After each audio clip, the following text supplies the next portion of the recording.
Dalam sebuah pesan yang menyentuh dan penuh semangat kepedulian, Ketua Yayasan Ksatria Keris Bali, YKKB, I Ketut Putra Ismaya Jaya alias Jero Bima, menyampaikan himbauan keras melalui akun media sosialnya. Pesan tersebut muncul usai terjadinya pembunuhan tragis di Jalan Angka Utara, lokasi yang sangat dekat dengan kediamannya hanya sekitar 500 meter dari rumahnya. Dalam unggahannya, Jero Bima mengungkapkan keprihatinannya mendalam atas peristiwa tersebut dan menyerukan agar aparat penegak hukum, polisi, jaksa, dan hakim memberikan hukuman yang setimpal, yakni 15 tahun, 20 tahun, hingga hukuman seumur hidup. Jero Bima menolak keras praktik-praktik korupsi di lingkungan penegak hukum. Jero Bima dengan tegas menyuarakan keinginan agar keadilan ditegakkan tanpa kompromi. Ia berharap pesan ini menjadi efek jera yang akan mencegah terjadinya kasus serupa di masa depan. Dalam pesannya, beliau mengajak seluruh masyarakat Bali untuk bersama-sama menjaga keamanan dan kehormatan pulau yang sangat dicintainya. Ia berharap tidak akan lagi terjadi pembunuhan di dekat rumah, di Jalan Angka Utara. Dia mengajak masyarakat Bali harus bersatu. Tak hanya sekadar kata-kata, Jero Bima mengajak masyarakat untuk mengikuti perjalanannya ke TKP. Ia mendeskripsikan suasana tragis di TKP yang terletak di Jalan Angka Utara, di mana darah korban tampak jelas dan menjadi saksi bisu kejahatan yang terjadi pada dini hari. Jero Bima juga menekankan pentingnya ketegasan aparat dan persatuan antar sesama umat. Hukum adat harus kuat. Oleh karena itu Jero Bima mengajak semua pihak, dari aparat polisi, TNI, hingga pecalang, untuk selalu waspada dan siap bertindak. Masyarakat Bali harus bersatu untuk melindungi Bali dari segala bentuk kejahatan. Jero Bima menyampaikan komitmennya untuk melawan segala bentuk pelanggaran yang merusak ketertiban dan keamanan di tanah Bali, seraya menegaskan bahwa ia siap untuk berjuang demi melindungi warisan leluhur dan masa depan generasi mendatang. Dalam penutup pesannya, Jero Bima menyampaikan harapan tulusnya agar pesan keadilan dan persatuan ini dapat menginspirasi seluruh masyarakat Bali. Pesan tegas dan penuh harapan dari Jero Bima ini telah menggema di kalangan masyarakat, mengingatkan semua pihak bahwa keamanan dan keadilan adalah pondasi utama untuk mewujudkan Bali yang damai dan aman bagi generasi masa depan. Yang bertiga datang ke TKP, melihat tempat kejadian di warung yang terjadi kasus dini hari semeton kita Amore Ngacintiu. Jadi beberapa kejadian yang sudah terjadi di tanah Bali ini sangat miris ya. Beberapa kejadian, ada pembunuhan, keributan, masuk ada bule yang ribut sama security.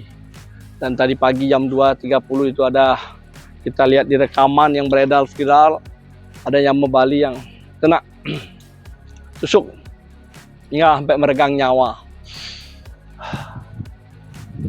Saya sebagai putra Bali, putra Hindu, sangat menyayangkan kejadian-kejadian seperti ini. Letah tanah Bali kita. Dan kita belum tahu nih pelakunya siapa, karena ada bahasa keke, orang mana itu nggak tahu. Semoga saja itu bukan orang Nyame Hindu Bali. Kalau Nyame Hindu Bali sangat miris, kita sama Nyame lagi ribut. Saya yang sudah pengalaman pernah ribut ketika ikut di suatu organisasi, sama Nyame sendiri kita ribut saling bunuh. Ketika saya akhirnya mengajak perdamaian, udah selesai, saya nggak pingin ada terjadi lagi. Ternyata ini terjadi lagi. Kasus seperti ini. Apa yang menyebabkan ini terjadi?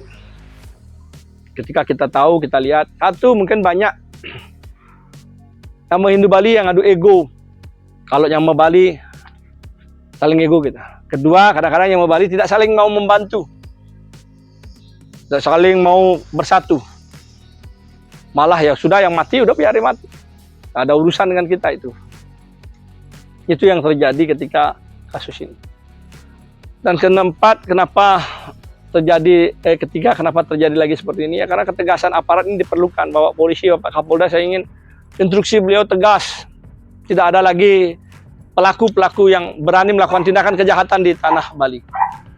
Dan buat Pak Hakim, Pak Jaksa, polisi, tolong kalau ketangkap pelakunya hukumannya jangan ringan, jangan hukuman 3 tahun, 2,5 tahun, 5 tahun. Hukum 15 tahun kasus pembunuhan agar tidak ada yang berani lakukan pembunuhan. Ada di beberapa negara, ada geng-geng yang melakukan tindakan sadis ditangkap, malah ada yang didor langsung, dar. Tidak ada vonis. Di situ akan membuat efek jera. Kalau dihukumnya dia panjang melakukan kasus pembunuhan, 15 tahun, 20 tahun, seumur hidup, saya yakin Bali akan aman. Perlu ketegasan, perlu juga aparat bertindak lebih tegas dan selalu ada di masyarakat. Semoga Bapak aparat polisi dan TNI sekarang dengan kejadian ini, begitupun Bapak pecalang, desa adat harus diaktifkan untuk gerilya pecalang-pecalang melihat gerakan-gerakan yang mencurigakan ada sesuatu. Hukum adat harus kuat dan hukum, sekali lagi hukuman yang diberikan vonis, jaksa harus menuntut tinggi, putusan hakim harus tinggi sehingga tidak akan ada lagi korban.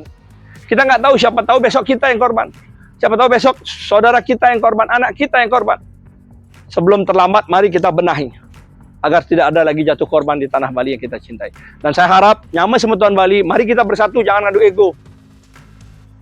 Saya jujur, saya nggak, kalau saya bilang saya nggak ego. Bukti dalam kerobokan saya bisa menyatukan, saya bisa ngajak bersama.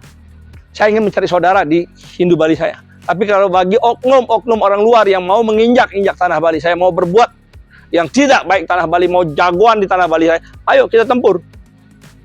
Ayo hadapi saya. Saya siap pasang badan. Saya siap melawan mereka. Karena tanah Bali adalah tanah warisan leluhur saya yang harus saya jaga sepenuh hati saya, sepenuh jiwa.